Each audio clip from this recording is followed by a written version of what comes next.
What's going on, everybody? Welcome back. Today we're going over the lateral step down, and all you need is a box or a plate to start with.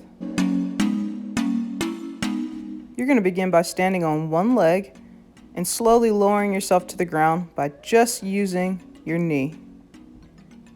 And then you're going to come back up.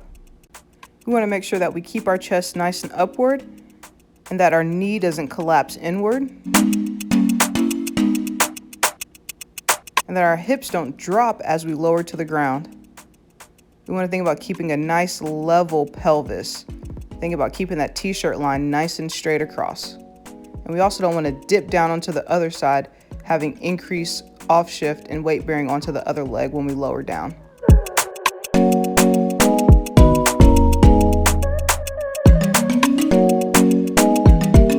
Next, we want to compare to the other side, and we want to see if one leg feels stronger than the other. Is one leg a little more wobbly? Do we have a loss of balance on the other side?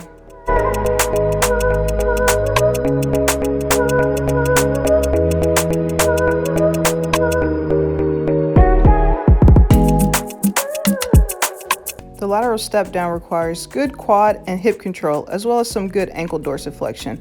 If we're noticing that we're having knee pain with this exercise, what we can do instead is we can increase our hinging to alleviate some of that knee pain, and we're going to want to sit our hips back a little bit more than we did with the first exercise.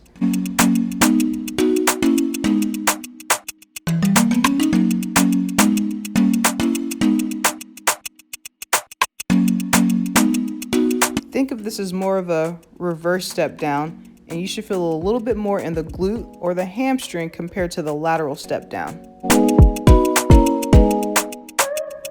If you're feeling like the lateral step down is pretty easy, especially on both sides, a way to progress it is doing more of a forward step down.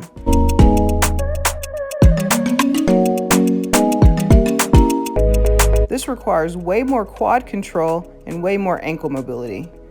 Remember, we want to make sure we're not having any knee pain with this exercise. Remember, we also want to perform on both sides and notice if there are any differences side by side.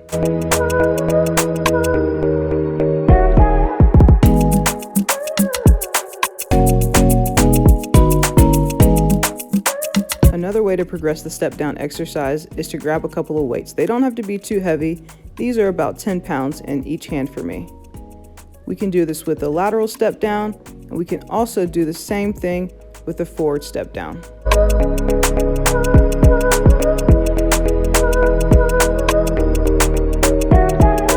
For each of these variations, our goal is 3 sets of 10, working up to 5 sets of 10.